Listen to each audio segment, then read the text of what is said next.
Bienvenue à notre 3e saison de Pour Drummondville. C'est avec beaucoup de plaisir que je vous accueille. On change un peu le concept cette année, si on veut. On va se promener et j'aurai la chance, à chaque émission, d'être accompagné par une conseillère ou un conseiller municipal qui nous fera découvrir son quartier. Donc, il a choisi l'endroit où on va se retrouver et on parlera aussi avec elle ou avec lui de ses différents dossiers, de ce qui s'en vient au cours de la prochaine année à Drummondville. Ça sera évidemment un plaisir. Vous reconnaissez peut-être l'endroit où je suis. On va en parler tout à l'heure avec la conseillère du coin. Mais d'abord, je prends quelques instants pour revenir sur quelques éléments, en fait 2 éléments dont il a été question à la séance du conseil municipal le 6 septembre dernier. D'abord, on a procédé à l'embauche de Mme Véronique Tremblay à titre de directrice du service des arts, de la culture et de la bibliothèque. Ça, c'est un titre qui a été modifié. Nous avons, si on veut remplacer le titre ou le service des arts, culture et immigration, l'immigration est traitée maintenant au service aux citoyens et on retrouve vraiment la bibliothèque qui devient un élément majeur du service des arts avec cette nouvelle bibliothèque qu'on inaugurera au cours de l'année 2017. Alors, félicitations à Mme Tremblay. On lui souhaite évidemment le plus grand succès. Elle a un mandat fort important, des défis à relever.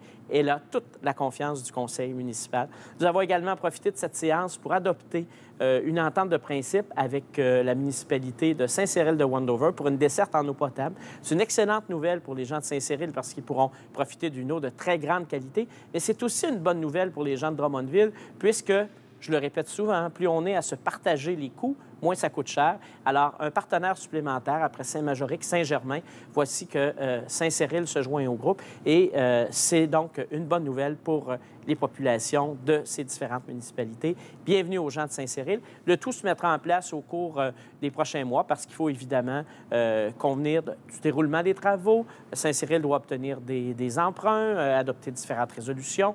Donc, le temps que tout ça se mette en place et les travaux commenceront. Alors, je le disais tout à l'heure, c'est notre première émission de cette nouvelle saison. On va se déplacer un peu partout à Drummondville au cours de la prochaine année pour rencontrer les conseillères et conseillers municipaux, histoire de mettre, je vous dirais, la rondelle au jeu ou de commencer cette saison. J'ai le grand plaisir aujourd'hui de m'entretenir avec Catherine Lassonde, qui est conseillère municipale du district de Centre-Ville. Madame Lassonde, bonjour. Bonjour. Vous avez choisi de nous amener au centre Marcel Dionne. On est ici, on a une belle position pour bien voir parce qu'on sait que la saison des voltigeurs s'en vient rapidement. La saison locale va débuter à la fin septembre, mais il y aura déjà eu quelques matchs à l'extérieur. On va d'ailleurs en parler un peu plus tard aujourd'hui avec un joueur, Alex Barré-Boulay, mais aussi avec le nouveau directeur gérant, entraîneur-chef des voltigeurs, Dominique Ducharme. On parlera aussi avec Caroline Marcoux du Drummondville Olympique. Donc, on est à la fois dans votre district, mais aussi dans le cadre de vos responsabilités au conseil. Oui, exactement. Comme mes nouvelles fonctions m'amènent à être déléguée au sport, c'est vraiment naturel pour moi d'être ici aujourd'hui avec vous. D'autant plus que sport, loisirs, parc, espace vert, ça relève du service des loisirs, dont les bureaux sont installés ici au centre Marcel Dionne. Ils sont appelés à déménager dans une nouvelle aile de la bibliothèque qui sera ouverte en 2017. On en parlait tout à l'heure. Mais pour l'instant, ils sont ici. Donc, on est un petit peu dans votre département. Exactement. Bien, merci de nous accueillir. J'aimerais ça que vous me parliez un peu de votre été. Hein? On a du beau temps, on a eu un bel été. Est-ce que ça paraît au centre-ville? Définitivement, on a eu un été extraordinaire au centre-ville, d'autant plus qu'on a ajouté une programmation au Parc Oudiat, on a ajouté des prestations aussi à la place Saint-Frédéric, de nouveaux restaurants ont ouvert. Il y avait beaucoup de monde cet été au centre-ville à Drummondville. D'autant plus qu'on sait que le défi des centres-villes, il ne faut pas se mettre la tête dans le sable. C'est pas un défi qui est propre à Drummondville. Ça se passe partout. Il y a beaucoup de... le commerce change. Le commerce en ligne fait son apparition. Les grands centres, souvent à l'entrée des villes ou en bordure d'autoroute, sont très populaires. Vous travaillez fort sur ce défi-là. Oui, effectivement, on a des grands enjeux au centre-ville, mais tous les centres-villes du Québec ont des grands enjeux d'accessibilité, de gens qui viennent consommer au centre-ville. Comme on a aussi notre nouveau centre expo, on veut amener les gens qui fréquentent le centre expo à venir consommer au centre-ville, venir manger au centre-ville. Donc, il y a beaucoup de choses à voir, comment on peut fonctionner, comment on peut améliorer les choses, puis faire en sorte que notre centre-ville bouge à l'année aussi. Le rôle de la ville, c'est d'animer, en tout cas, c'est de travailler à animer. Mais je pense qu'on souhaite aussi que les commerçants travaillent ensemble, amènent des idées. C'est un partenaire important, les commerçants du centre-ville. Oui, tout à fait. Puis on a beaucoup de commerçants qui sont très dynamiques puis qui ont un désir de changer les choses puis ont un désir de se mobiliser ensemble pour faire mieux. Donc, c'est ce qu'on souhaite au cours des prochaines années. Des fois, les gens disent « Ah, au centre-ville, c'est difficile. Il n'y a pas autant de stationnement quand on va dans un grand centre commercial où il y a un paquet de places proche de la porte et on se rend. Mais des fois, on est tellement loin dans un centre commercial que c'est presque aussi loin que de se stationner loin au centre-ville. Définitivement, des fois, on se stationne puis on marche plus longtemps que son auto au centre-ville. Il faut que les gens comprennent aussi qu'on ne peut pas toujours être stationné juste devant la porte pour aller dans nos commerces, qu'on peut marcher un 5 minutes. On a beaucoup de stationnements à Drummondville et beaucoup sont inutilisés par les gens parce que les gens ne veulent pas marcher. Idéalement, on voudrait arriver dans un commerce où il n'y a personne d'autre que nous, donc on n'attend pas. On a une place devant la porte, et etc. C'est un peu utopique. C'est très utopique de penser que ça peut arriver, d'autant plus qu'on veut que nos commerces fonctionnent. Donc, si nos commerces fonctionnent, il faut qu'on s'attende à ce qu'il y ait du monde aussi dedans. Et cet exemple, la gratuité des parcomètres, jeudi soir, vendredi soir, le samedi, une nouveauté en 2016, c'est un peu pour encourager la présence des gens au centre-ville. Définitivement, puis la réponse est très, très positive. Nos restaurateurs sont très contents de cette nouvelle mesure qu'on a adoptée. Est-ce que vous diriez que, justement, là, il y a plusieurs restaurants au centre-ville, on l'a vu cet été, les gens disent on a besoin de réservations. Plus il y en a, plus il y a de monde. Il y a vraiment une offre de services concentrés. Est-ce que vous diriez que la vocation du centre-ville est en train de changer par rapport à ça? Bien, tout à fait. Comme la plupart des centres-villes, ça devient plus une destination de restaurants, de happening pour les gens, je pense. D'ailleurs, on nous cite souvent le centre-ville de Trois-Rivières comme un exemple. Il faut savoir que c'est une rue principalement à Trois-Rivières, alors qu'ici, on en a quand même 3 qui sont assez actives. C'est beaucoup des restaurants. Il n'y a pas énormément de commerce là-bas. Définitivement. C'est majoritairement des restaurants, puis il y a des boutiques, des commerces qui ont fermé aussi au centre-ville de Trois-Rivières depuis quelques années. Donc, on continue de travailler fort parce que c'est un élément important pour le Conseil. Vous êtes sur le comité de développement du centre-ville depuis le début du mandat, parce que ça a été vraiment une couleur qu'on a voulu donner au mandat du Conseil actuel et on va continuer de le faire et on va le faire encore longtemps parce que c'est un élément important pour nous. Je sais que vous êtes fiers du centre-ville, je sais que vous y investissez beaucoup de temps et je pense que c'est apprécié des gens et d'ailleurs, je vous en félicite et je vous remercie de travailler à la promotion de votre secteur comme vos collègues le font. Mais vous avez un secteur névralgique, vous avez un secteur important pour Drummondville. Et je peux dire à la population qu'avec Mme Lassonde, ils sont bien servis parce qu'elle y consacre énormément de temps. Je vous remercie beaucoup, mais je vous garde avec moi. C'est une des nouveautés cette année. On va rencontrer nos invités ensemble. Vous serez là, on discutera avec eux. Puis évidemment, bien, vous êtes là pour intervenir et poser des questions si le cœur vous en dit. Merci, Mme Lassonde. Merci à vous. À Drummondville, on en donne des choses et toutes les raisons sont bonnes. Les enfants grandissent. J'ai des vêtements et une tonne de jouets à donner. On déménage, alors on se départit de plusieurs objets. J'ai fait du ménage au bureau et j'ai des objets à donner. Avec le nouveau site Web, c'est gratuit, simple et facile. On prend une photo de l'objet à donner et on l'affiche en ligne dans la section Info matières résiduelles. On clique sur Info matières résiduelles, donner un objet et annoncer. Jusqu'au 30 septembre 2016, il y aura un tirage chaque mois parmi tous les donateurs pour gagner des surprises. Faites partie du mouvement?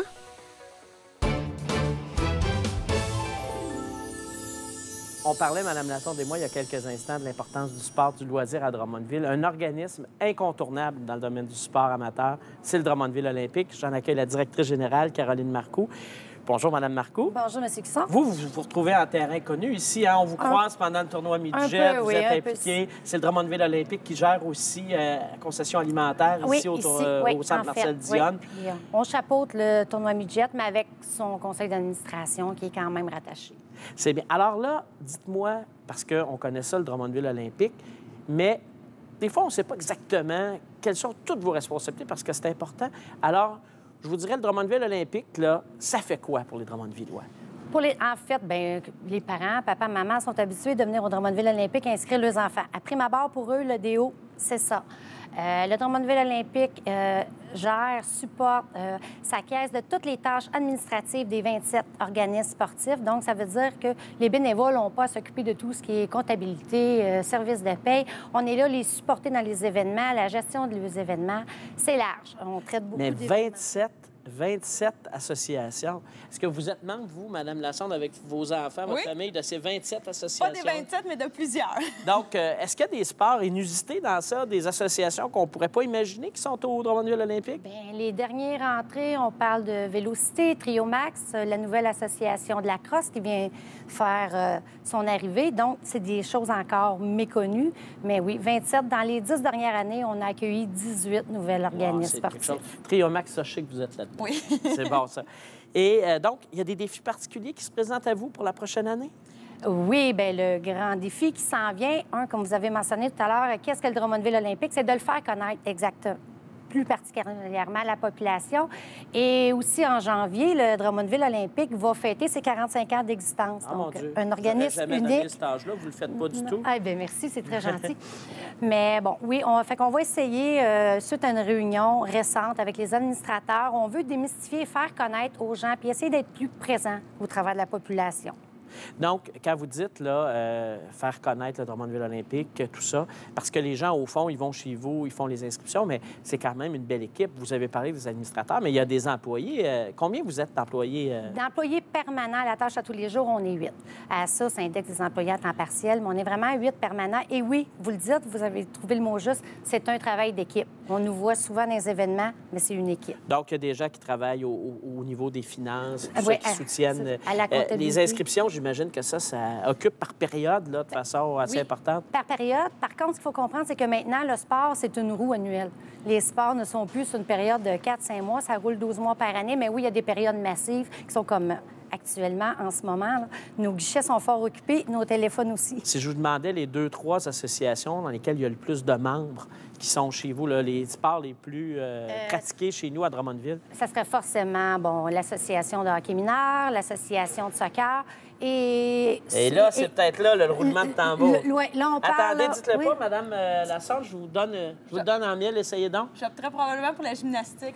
Je vous dirais que gymnastique, patinage artistique sont deux organismes Là, vous donnez une réponse politique. Là. Vous dites pas qu'elle a tort, vous dites pas qu'elle a raison. Est-ce que c'est la gymnastique? J'aurais peur de me tromper, mais oui. Oui, je vais y aller. Je vais m'assumer. Oui, je vous dirais qu'à ce stade-ci... Et là, est-ce que vous êtes membre aussi?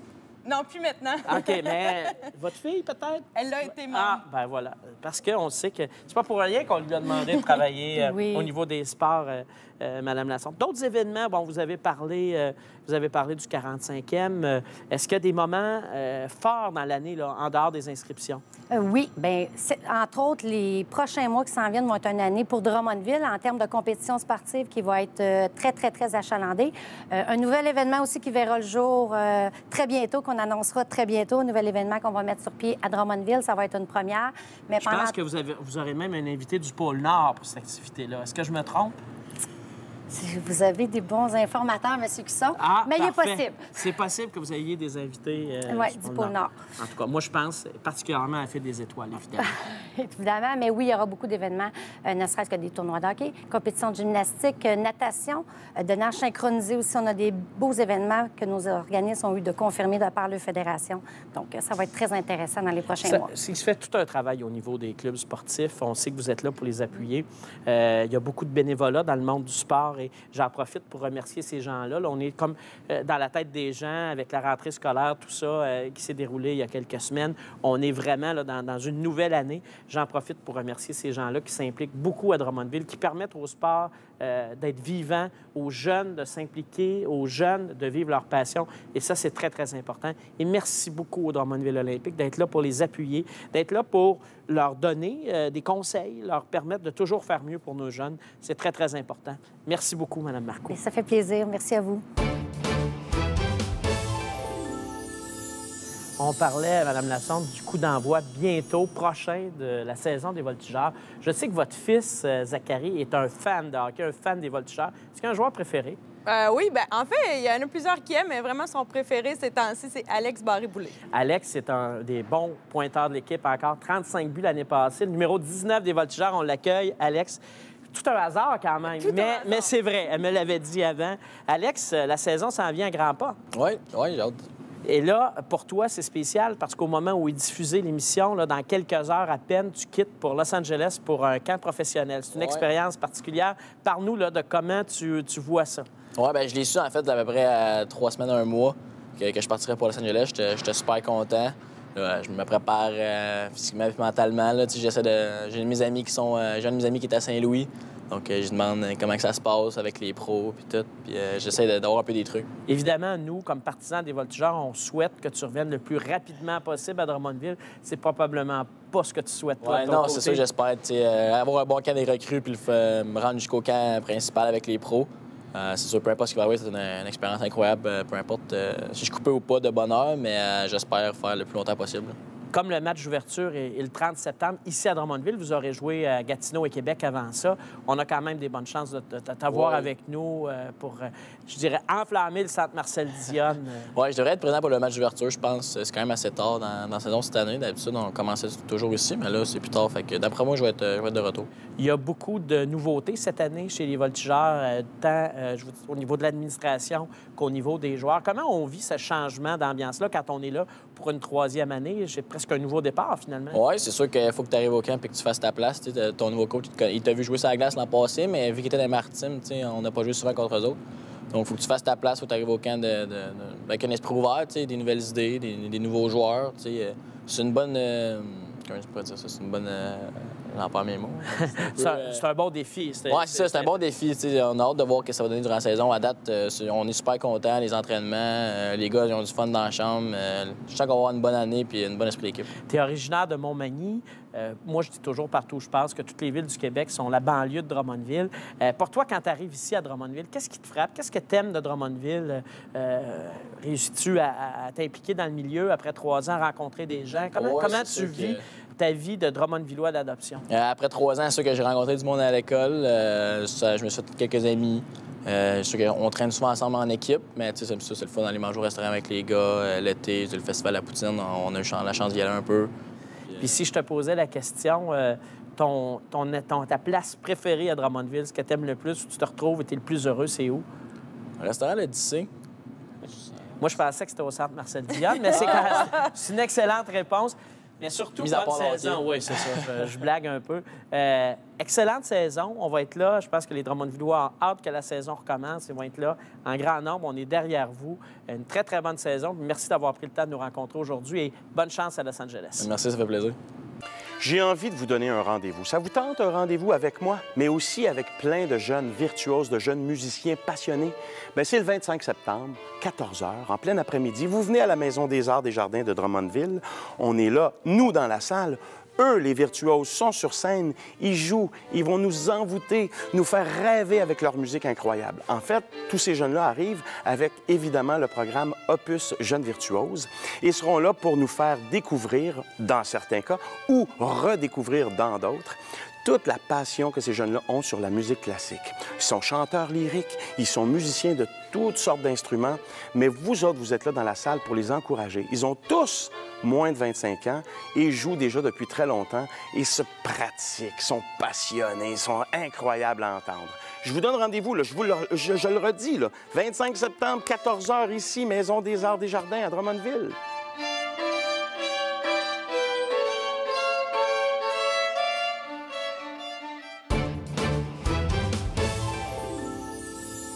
Mme Lassonde, on se retrouve maintenant dans la chambre des Voltigeurs. Pour vous, c'est tout un spécial d'être ici parce qu'on me dit que les femmes ne sont pas toujours admises. C'est une première. Vous êtes heureuse d'être là. Vous n'étiez pas là en 2009, le soir de la Coupe du Président. Vous n'êtes pas venu célébrer. Je suis pas venue dans la chambre. En tout cas, on était là, on s'en rappelle. Et d'ailleurs, on en parle maintenant avec celui qui a la mission de la ramener un jour, cette Coupe-là, à Drummondville, Dominique Ducharme, le nouveau directeur gérant des Voltigeurs, également entraîneur-chef. Bienvenue chez vous, parce que vous êtes chez vous maintenant à Drummondville. Oui, merci beaucoup. C'est un plaisir d'être ici, autant avec l'organisation pour le hockey, mais aussi la ville. Je me sens... Parce que vous êtes un nouveau Drummondvillois. D'ailleurs, on vous invite. Hein, on a bientôt le barbecue des nouveaux arrivants. Ça serait le fun de vous y voir, mais on sait que vous êtes très occupés parce que la saison s'en vient. Oui, la saison s'en vient. On a travaillé extrêmement fort. Il nous reste encore une dizaine de jours pour préparer notre premier match. Et puis, ça avance. C'est un pas à la fois, mais les joueurs sont vraiment engagés. Et le match d'ouverture, c'est à Gatineau, le 23 septembre. Un hasard, vous vous retrouvez contre un ancien entraîneur des Voltigeurs, Mario Duhamel. Il y a sûrement une petite rivalité qui va s'installer. Oui, je pense qu'il va y avoir une rivalité contre toutes les équipes, surtout de notre division. Je pense pas que c'était prévu, une fois que le calendrier était fait, qu'on jouerait contre Gatineau et que c'était Mario qui était pour être l'entraîneur, mais Je crois qu'ils vont avoir une bonne équipe. Ça va être un bon défi pour nous. On est là. Souvent, les Drummondvillois vont être derrière l'équipe. Vous allez le voir. Moi, j'aime venir vous voir jouer aussi. On peut s'attendre à quoi cette saison? D'abord, au niveau de être un voltigeur, pour vous, ça va être quoi? Et les spectateurs peuvent s'attendre à quoi? Bien, beaucoup d'engagement, d'un. C'est quelque chose qu'on a parlé depuis le début. C'est de vraiment mettre l'emphase sur nous, ce qu'on peut faire. Et c'est certain qu'on contrôle notre engagement, la façon qu'on va travailler, la façon qu'on va compétitionner. Et puis, ça va nous emmener à progresser tout au long de la saison. Donc, c'est certain, j'ai appris à connaître les joueurs, mais j'en ai encore aussi à apprendre, à continuer à apprendre, à les connaître. La même chose pour notre équipe et se comparer avec les autres formations. Donc, c'est vraiment centré sur nous. La 35e saison des Voltigeurs, hein, une saison anniversaire avec beaucoup de changements, tant du côté des joueurs que de toute l'équipe d'encadrement, votre équipe comme entraîneur-chef aussi.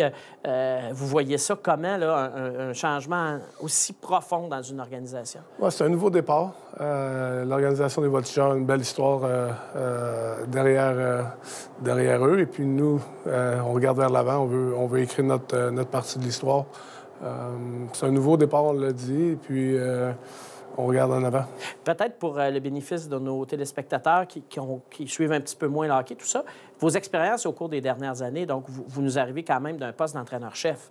Oui, avec les Moussets d'Halifax pendant 5 ans, et puis je voulais, entre autres, me rapprocher de ma famille, puis d'avoir l'opportunité d'avoir un défi comme ça ici. Tout en me rapprochant, c'était la combinaison parfaite. Écoutez, puis une saison importante sur le point de vue personnel aussi, comme entraîneur-chef de l'équipe Canada Junior, donc du championnat des moins de 20 ans. Ça va vous amener à quitter l'équipe pendant quelques semaines au cours de l'hiver? Oui, vers le début décembre. Le championnat, le tournoi commence le 26. Mais c'est l'important aussi, l'importance de bien s'entourer. Je pense qu'on a réussi ça à travers notre staff. Donc, je suis parfaitement à l'aise de quitter pour quelques semaines, de savoir qu'on va continuer à progresser puis de travailler de la même façon. C'est effectivement important pour une carrière d'entraîneur de jouer ce rôle-là, mais je pense que c'est aussi quelque chose de très positif pour le rayonnement de l'organisation des Voltigeurs de Drummondville que vous ayez le privilège d'agir à titre d'entraîneur-chef. Bien, je pense que ça amène une certaine visibilité pour l'organisation. Pour moi, personnellement, on ne peut pas juste le prendre personnel. Non. Surtout quand on regarde à ce niveau-là, l'engouement qu'il y a au Canada pour le tournoi, c'est de faire partie de Hockey Canada, c'est de représenter le pays puis aller chercher ce qu'on veut. Et particulièrement, hein, Mme Lassonde me le rappelait un petit peu avant de procéder à cette rencontre-là, ça se passe chez nous, ça se passe au Canada cette année, la finale à Montréal. Ça vient, je dirais, probablement augmenter les attentes et mettre un petit défi supplémentaire? Pas augmenter les attentes, parce que les attentes sont toujours les mêmes. On sait ce que c'est, les attentes, en effet. Mais de pouvoir avoir les gens derrière nous, ça va être un support, une énergie incroyable pour nos joueurs, pour toute l'organisation, pour toute l'équipe. Puis on va tourner ça de la bonne façon. Écoutez, Dominique, on vous souhaite une excellente saison. On est derrière vous. On sait que les Voltigeurs, c'est une équipe gagnante, une équipe qui travaille très, très fort, qui travaille soir après soir. Les gens de Drummondville seront là pour vous appuyer. Merci beaucoup d'avoir pris le temps de nous rencontrer aujourd'hui. On sait que c'est une période occupée pour vous. On l'apprécie de nous avoir aussi accueillis dans votre vestiaire, dans votre chambre. On est vraiment touchés de tout ça. Merci beaucoup. Bonne saison. Merci beaucoup. Vous êtes toujours les bienvenus. Merci beaucoup. Écoutez, ça termine notre émission cette semaine. Je vous rappelle, on alterne une semaine. C'est l'émission une semaine, c'est la séance publique du conseil municipal. Une nouveauté cette année, ça débute la semaine prochaine avec votre séance du 19 septembre, alors qu'elle sera web diffusée. Vous vous rendez sur le site Internet de la Ville de Drummondville, drummondville.ca, et là, vous pourrez voir la séance du conseil en direct maintenant. Donc, c'est une façon pour nous de vous rejoindre davantage si vous n'êtes pas en mesure de venir à la séance du conseil. Quant à notre émission pour Drummondville, eh bien, elle reprend sa case horaire régulière du lundi soir à compter du 26 septembre. Merci d'avoir été là dans notre première émission. On vous retrouve dans 2 semaines.